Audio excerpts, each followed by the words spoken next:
Hello everyone, good morning, जय श्री राम। कैसे हो आप लोग? आई होप कि गाइस बढ़िया मज़े में होगे।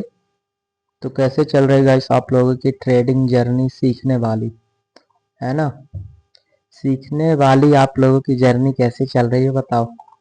कमेंट बॉक्स में ज़रूर बताना कि कैसी चल रही है, अच्छी चल रही है कि बेकार चल रही है। अच्छा लगता है ट्रेडिंग सीखना कि बेकार लगता है, ये सारी चीज़ें मुझे आप लोग ज़रूर बताना। तो आज हम लोग बात करने वाले हैं ऑर्डर ब्लॉक वगैरह। मैंने आप लोगों को सारी की सारी चीज़ें लर्न करवा दी, है ना? तो आज हम लोग बात करेंगे कि चलो देख बात करते हैं कि ट्रेडिंग वाला क्या होता है ना?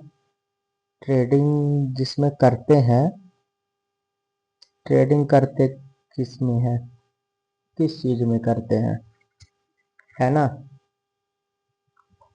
एक ये और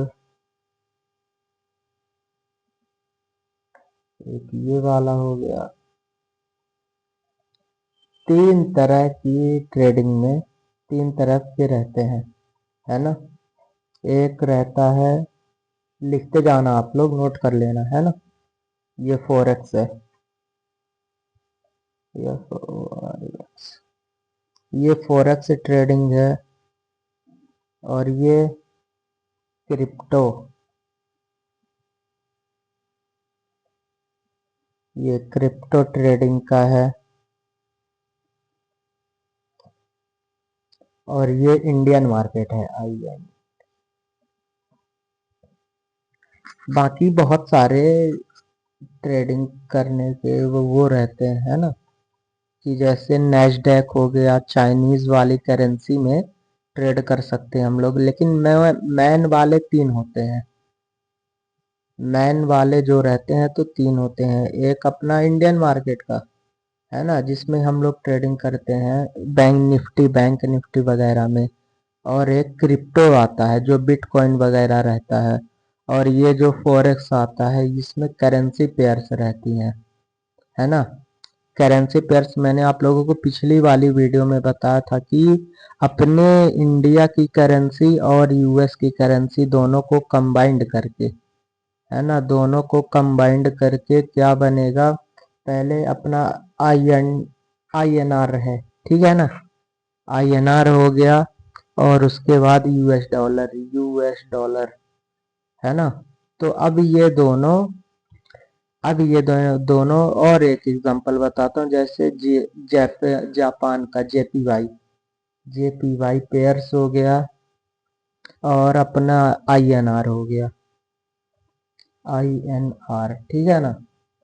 या फिर इसको यहाँ पे JPY, इसको US डॉलर के साथ कनेक्ट करेंगे, JPY USD, है ना? ठीक है ना? तो अब जब है ना, ये दोनों जुड़ेंगे, ये दोनों जुड़ेंगे और ये भी दोनों, तो क्या बनता जाएगा? क्या बनेगा ये? INR USD लिख दो, या फिर USD INR एक ही है, लेकिन मैं USD INR लिखूंगा, USD INR, है ना? तो अब हम US डॉलर को इंडियन रुपीज में ट्रेड करेंगे, है ना? और ये जापान का और INR में, JPY INR, कुछ भी लिख दो चलेगा। और ये वाला क्या हो जाएगा? JPY USD JPY, मैं इसको लिखूंगा USD JPY, ठीक है ना? ये देखो, अब मैं आप लोगों को ये जो ट्रेडिंग व्यू का टर्मिनल है, पहले गूगल में जाते हैं, है ना? तो अब हम लोग यहाँ पर देखो, अब हम लोग यहाँ पर सर्च करते हैं। गूगल में आप लोग गए, ठीक है ना? ट्रेडिंग व्यू सर्च करो, ट्रेडिंग, ये देखो ट्रेडिंग व्यू आ गया ना? तो आप लोग इस वाले में जाना, इस वाले में देखो, trading view track all market Indian, है ना? ये देखो चार्ट वाले सेक्शन में मैं जाऊंगा, लेकिन क्योंकि मेरा लॉगिन वगैरह पूरी सारी की सारी चीज़ें कंप्लीट है। ये देखो आप लोग, देखो भाई सारी की सारी चीज़ें आ गई ना। तो आप लोग भी जाना, है ना, ऐसे ही तो जा कर के देख लेना। और यहाँ पर देखो, अब यहाँ पर सर्च का ऑप्शन आएगा, तो क्या सर्च करूँ पहले आप लोग बताओ। यूएसडी जेपीवाई में आप लोगों को दिखाता है, यूएसडी जेपीवाई। ये देखो आ गया ना सबसे ऊपर, कनाडा का चार्ट है। और ये चार्ट भी बहुत सारे रहते हैं, FXCM, forex.com, और भी ये देखो capital.com, IC मार्केट, ICE, बहुत सारे हैं, है ना। देखो बहुत सारे मार्केट्स के हैं, ये देखो। लेकिन मैं इसका मोस्ट यूज करता हूँ ये कनाडा का, और या फिर इजी मार्केट एक है, किधर गया ये ये ये वाला जो जिसमें ग्रीन ग्रीन लगा है ना, तो हम लोग उसको फिर यूज करते हैं अगर कनाडा का। बाकी नॉर्मल, फिर उसके बाद यही वाला, ये देखो, है ना, USD INR हो गया। और अब क्रिप्टो का बताता हूँ। देखो इसको थोड़ा साइड कर दूं मैं। क्रिप्टो में आ जाएगा आपका बिटकॉइन आ जाएगा। क्रिप्टो में कॉइन सारे के सारे रहते हैं, है ना। कॉइन भी रहते हैं, और सोलाना वगैरह, XRP वगैरह ट्रेड करते हैं क्रिप्टो में। BTC, BTC यहाँ पे लिखो। और इथेरियम, ईथर,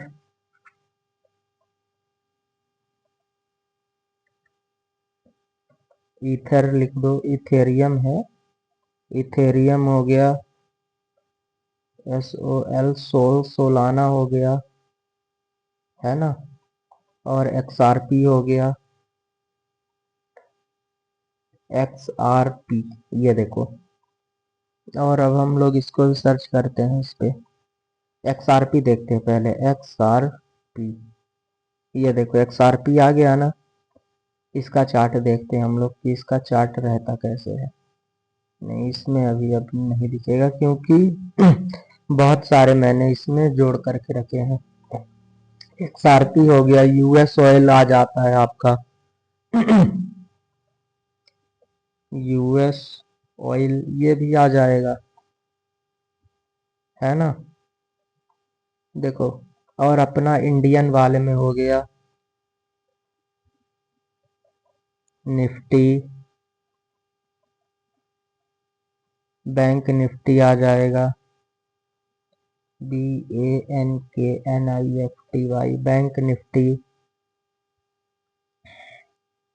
और सेंसेक्स आ जाएगा,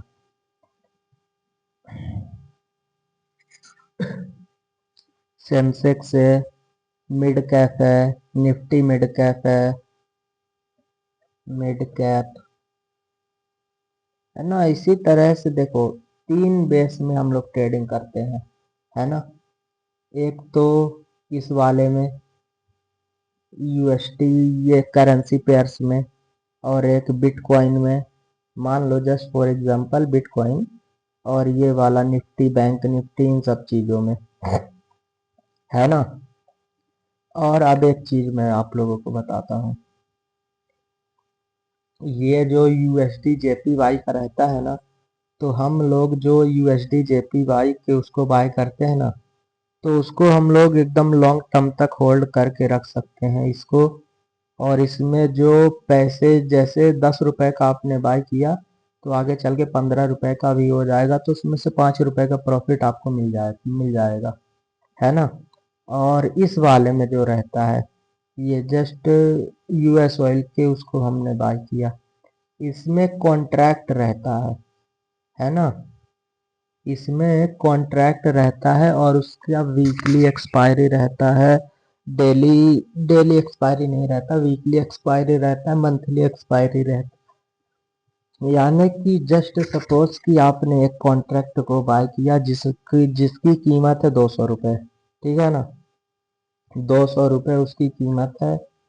तो फिर ये वीकली का एक्सपायर होगा, ये एक वीक में एक्सपायर हो जाएगा। अगर मार्केट अच्छा ऊपर की ओर गया तो ये 200 क्या 400 आज बन सक 400 तक पहुंच जाएगा। 400 लिखते हैं यहाँ पर हम। और या फिर अगर मार्केट बेकार रहा तो फिर ये नीचे आते आते जीरो हो जाएगा। ये जीरो हो जाएगा, है ना, क्योंकि उसका कॉन्ट्रैक्ट है तो वो जीरो हो ही जाएगा अगर मार्केट अच्छा ट्रेंडिंग नहीं हुआ। यूएस ऑयल के हम लोग एक उसको बाय करते हैं, तो फिर उसमें क्या रहता है कि अगर मार्केट कॉन्ट्रैक्ट को बाय करते हैं ना, कॉन्ट्रैक्ट में अगर मार्केट ऊपर की ओर गया तो प्रॉफिट होगा, और अगर नीचे की ओर गया तो इसमें पूरा जीरो हो जाता है। और सेम ऐसे बैंक निफ्टी निफ्टी में भी रहता है ना, इसमें ऑप्शन चेन वगैरह होती है, ऑप्शन चेन होती है, ऐसे ऑप्शन चेन ऐसे रहती है।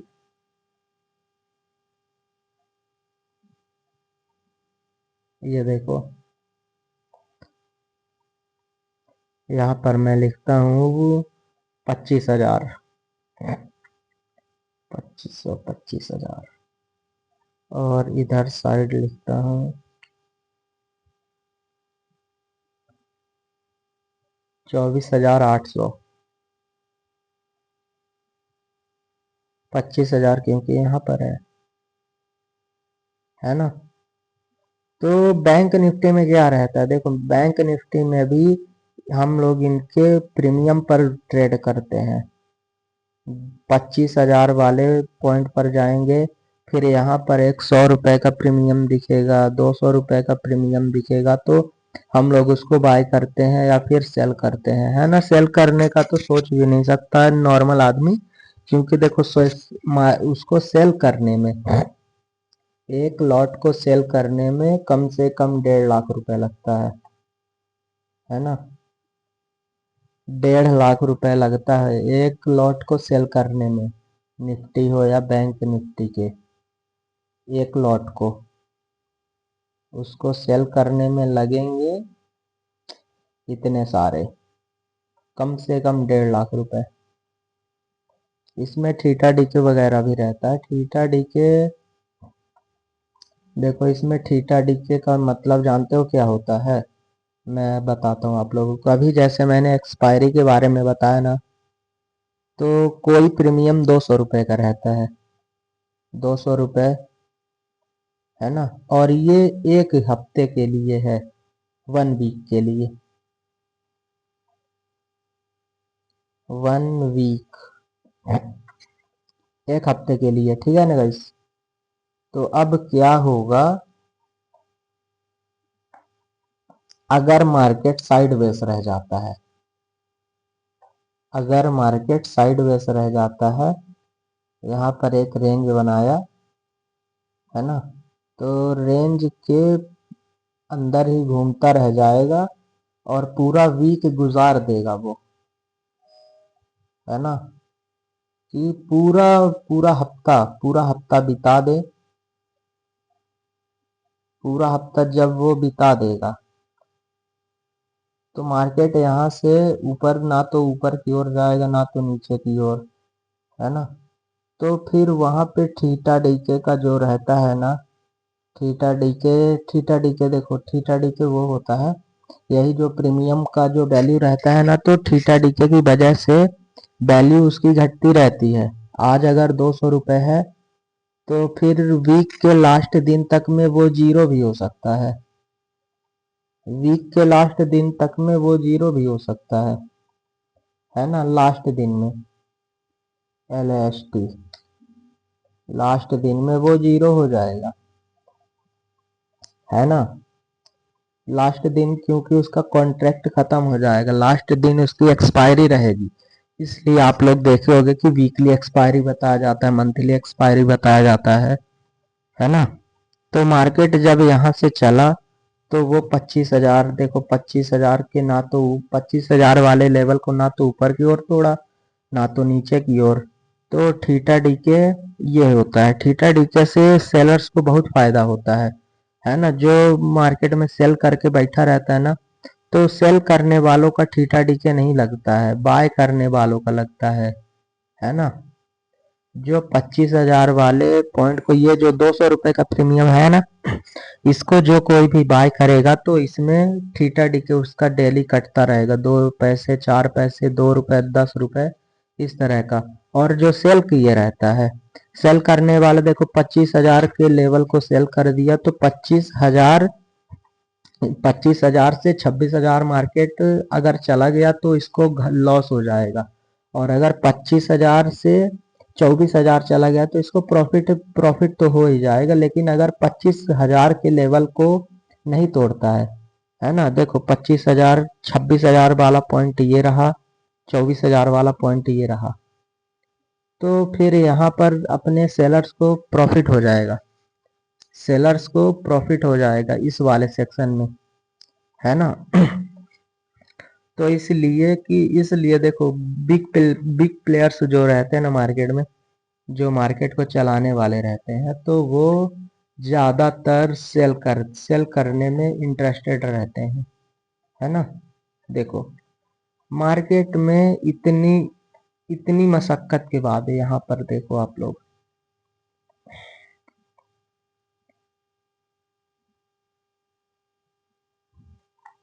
देखो इतनी मशक्कत के बाद ये यहाँ पर जस्ट एग्जांपल आप लोग यहाँ पे देखो,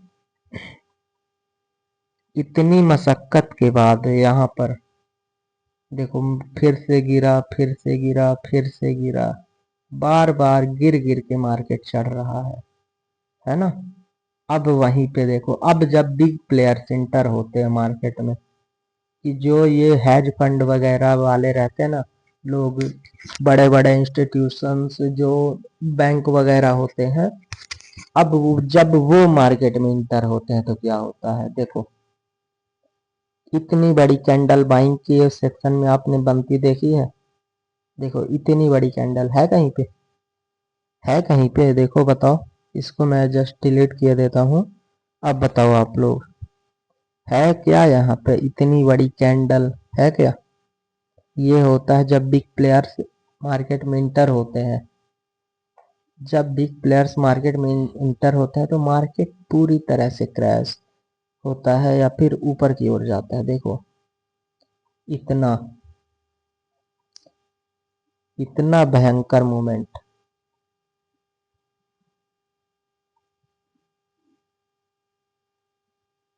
यहाँ पर कितना टाइम लगा और उसी को नीचे आने में कितना टाइम लगा बताओ। हम्म देखो ये 2026 का है, 29 जनवरी का,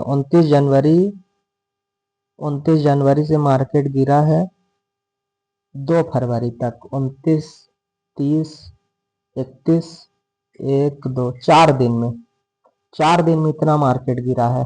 और यहाँ पे देखो, यहाँ से जब मार्केट चढ़ने लगा है 2026 12 जनवरी से, 12 तारीख से लेकर के 29 तारीख तक मार्केट ने चढ़ाई की। फिर उसके बाद जब बिग प्लेयर्स मार्केट में इंटर हुए तो ये देखो बिग प्लेयर्स पूरे मार्केट को गिरा करके रख दिए वो, है ना। बिग प्लेयर्स पूरे मार्केट को गिरा करके रख दिए हैं। और मैंने आप लोगों को देखो ये बता दिया है कि बिटकॉइन का मार्केट एक रहता है, एक ये जो गोल्ड सिल्वर वगैरह का रहता है, XAUSD, JPY INR, JPY USD, JPY, है ना, ये सारी चीजें बता दी है। और जो अपना इंडियन मार्केट रहता है, निफ्टी रहता है, बैंक निफ्टी रहता है, सेंसेक्स रहता है ना। तो फिर चलो मिलते हैं फिर नेक्स्ट वीडियो में। बाकी इस वाले वीडियो में इतना काफ़ी है, ज़्यादा ज्ञान नहीं देना चाहिए, जितना डाइजेस्ट हो जाए सामने वाले को उतना धीरे धीरे करके देना चाहिए। चलो फिर मिलते हैं नेक्स्ट वीडियो में और भी इंटरेस्टिंग चीज। चलो नेक्स्ट वीडियो में मैं आप लोगों को इंडिकेटर्स बताऊंगा, है ना, इंडिकेटर्स बताऊंगा जिसमें एंट्री का रहेगा एंट्री मॉडल वगैरह सारी की सारी चीज़ें उसमें रहेगी, है ना। तो चलो फिर मिलते हैं नेक्स्ट वीडियो में गाइस।